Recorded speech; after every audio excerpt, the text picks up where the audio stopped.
हा आहे क्रॉपवर्कचा G20 शेंगदाणा. 40-50 काउंट, सुपर बोल्ड, सिंगल ओरिजिनचा हा शेंगदाणा आहे. क्रॉपवर्क्सकडून आपल्याला नेहमी 7 ते 8% मॉइश्चरचाच आपल्याला शेंगदाणा भेटणार. या मशीनमध्ये आपण आता बघू शकतो की या मालचा रीडिंग काय येते. इथं आपल्याला 7.5% मॉइश्चरची रीडिंग आली आहे.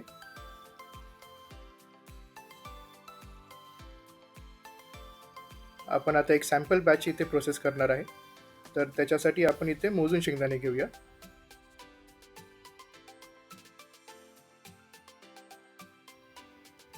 या बॅचसाठी आपण 13 किलो शेंगदाणे घेतले आहे. आपली मशीन इथं 20 किलो कॅपॅसिटीची रोटरी मशीन आहे. मटेरियल आपण आता मशीनमध्ये टाकूया.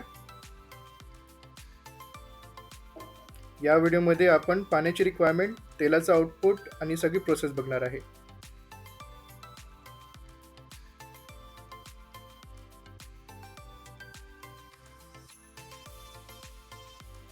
तेरा किलोच्या लोडसाठी आपण इथे 500 मिलीपर्यंत पाणी घेतलं आहे.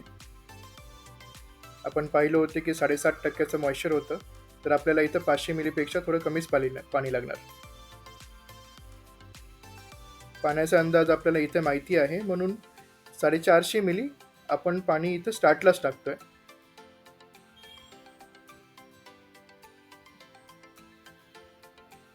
पाणी आपण इथं हळूहळू टाकूया, ज्याने एक समान पाणी सगळ्या दाण्यांना लागेल आणि क्रशिंग ही एकसारखी होईल. एक 5 ते 10 मिनिटात तेल निघायला चालू झालं आहे. आपण इथं जसं बघू शकतो.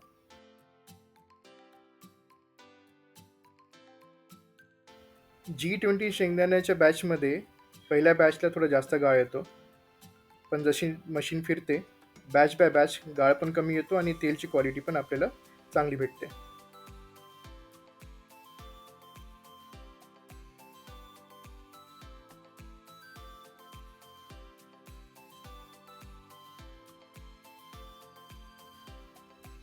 आता आपण बघू शकतो की तेल कंटिन्युअसली मशीनमधून चालू आहे. या स्टेजला आपल्याला वाटेल की पाणी अजून टाकावं, पण पहिलेच 450 मिली पाणी आपण टाकलंय, तर याच्यापेक्षा पाणी जास्त लागणार नाही. पाणी समजा जास्त झालं तर ते लाटेला चिपकू शकतं आणि मग पेंट काढायला त्रास होऊ शकतो. तर इथं आपण पाण्याचा अंदाज बरोबर घ्यायचा आहे. शेंगदाणा आता इकडं चांगला क्रश झाला आहे आणि त्याच्यात एक चांगली बाइंडिंग पण आली आहे. पुढच्या अर्धा तासात आपली इथं पेंट तयार होऊन जाईल. अर्धा तास मशीन फिरल्यानंतर आपली इथे पेंट तयार झाली आहे, पण अजूनही पेंटमध्ये तेल आहे. तर एक 10 मिनटं आपण अशीच मशीन चालू राहू द्या.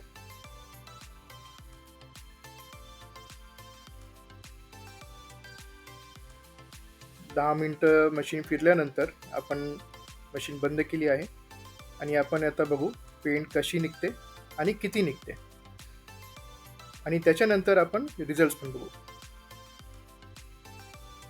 पाण्याचा अंदाज बरोबर झाला तर G20 शेंगदाण्याची पेंट काढायला आपल्याला बिलकुल त्रास होत नाही.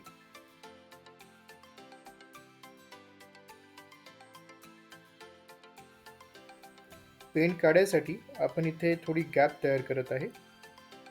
त्या गॅपमधून आपण पेंट काढून घ्यायची आहे आणि थोडं साईडनी लूज करायचं आहे. गॅपमधून पेंट काढून घेतली की आपली पेंट ऑटोमॅटिकली मशीन फिरवतच वरती येते.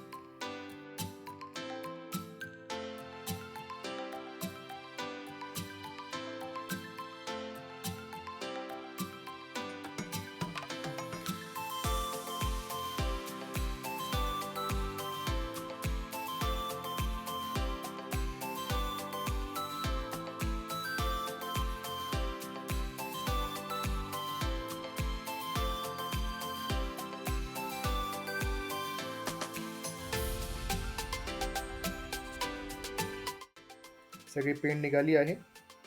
थोडी पण पेंट इथं चिपकली नाही आहे. लाट पण आपण बघू शकतो की एकदम क्लीन आहे.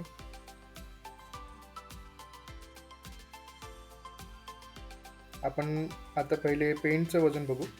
इथे 6.5 किलो पेंट आपल्याला निघाली आहे आणि तेल आपल्याला इथं 8 किलो 420 ग्रामचं आपल्याला तेल भेटलं आहे. याच्यातून आपण भांड्याचं वजन वजा करू, ते आपण कॅल्क्युलेटर बघू.